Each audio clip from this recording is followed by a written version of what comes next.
everyone! Welcome to Provincianong Tagalog Vlog. Please like and subscribe!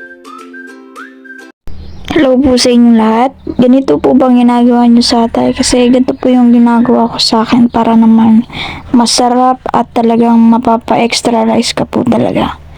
Una, syempre, huhugasan lang natin ang ating atay. Dapat makikita natin na wala na talagang dumi or dapat malinaw na talaga yung tubig natin para masabi talaga nating malinis na ang ating atay. Ayan po, ulit-ulit lang po yung process ko, mga 3 times na paghuhugas para malinaw na yung tubig. Or baka hindi naman po sa malinaw, yung masasabi natin malinis na talaga. Tayo na lang po yung magtansya-tansya kung paano malinis ang ating atay. At ito po, gagamitin natin para sa pag-marinate ng ating atay. Gamit po ako dito ng kalamansi, pampawalan ng lansa. Yung bawang po natin is tansya-tansya lang din po yung pagkuha ko dyan. Tapos iniwan ko lang po ng ganyan para po sa ating pag-marinate ng atay. Sunod po natin is yung luya. Ganyan-ganyan lang po, pang-marinate lang. Parang katulad lang din po sa ating bawang, yung paghiwa ng luya natin. Sunod natin is yung kalamansi. Wala na po kasi talaga kaming green na kalamansi. Wala akong nabili na kalamansi na green pa. Mga hinog na talaga yung natitira sa amin. Kaya no choice ako, kaya ganyan na lang. So mag-marinate na tayo. Ilagay natin una yung kalamansi. Yung kalamansi, pampawala lang po talaga ng lansa. Ayan, ilagay po natin lahat ng kalamansi na ating hiniwa. Ulit-ulit lang po yung process na yan. Yung mga pinaghihiwa natin, ilalagay po natin dyan. Tapos, imamarinate natin siya ng 2 hours.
Habang nagmamarinate tayo dyan, dapat mag-iwan na tayo ng sibuyas para panggisa natin.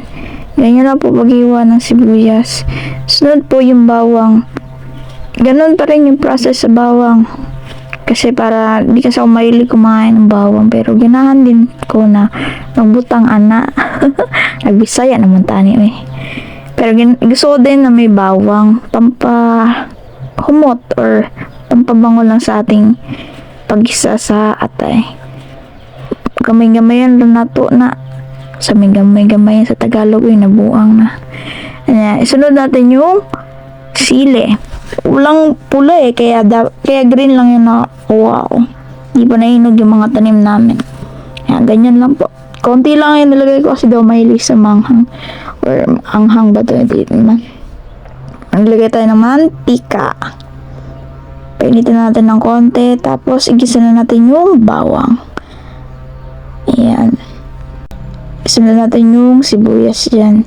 Gisa-gisa lang tayo na una dyan. Sunod natin sa sibuyas ang atay. Tapos, timplahan.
Nag-adjust lang ako dito ng lasa para kasing hindi pa pasok sa panlasa ko yan eh.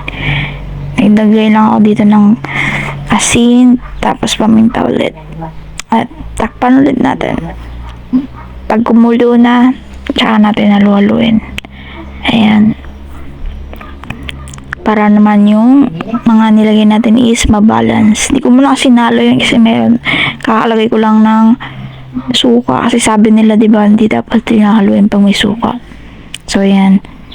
Tinikman ko ulit. Kulang pa rin. Nilagyan ko pa rin ng toyo konti. Pagtapos niyan, nilagyan ko din yan ng oyster sauce. Tapos, ilalagay ko na rin yung sili. Para may konting anghang. Balance yung lasa ng ating adobong atay.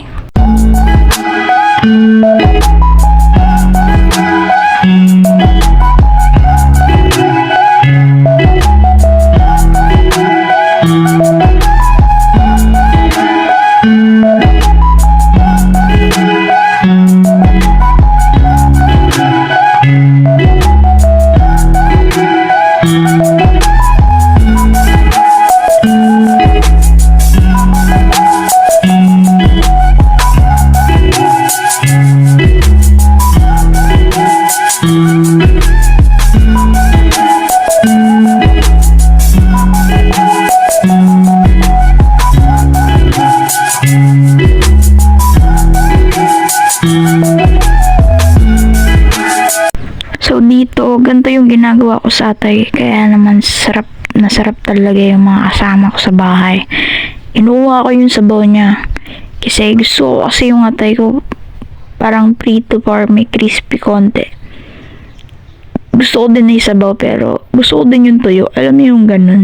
Kaya ganito yung ginagawa ko palagi sa atay. Ayan, ayun yung nakuha natin na sabaw. Pagtapos niyan, eto, igisa-gisa natin hanggang sa makuha natin yung gusto natin na pagkatuyo niya. Yung may crispy konti sa atay. Ganyan lang ginagawa ko, kaya napapa-extra rice ako. Kita naman sa kamay ko. Pati kamay lumulobo na. Gawin nyo din to, try nyo din.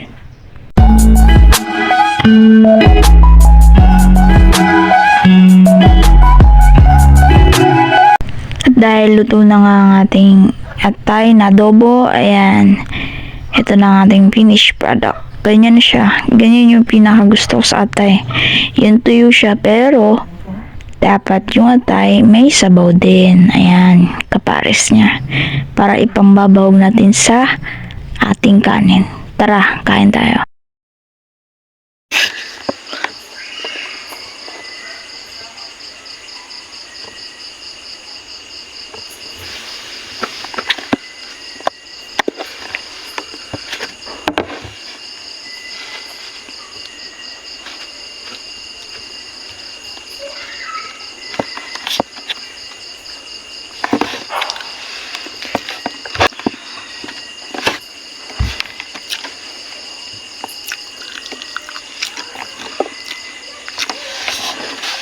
Thank you for watching. Don't forget to like, share, and subscribe.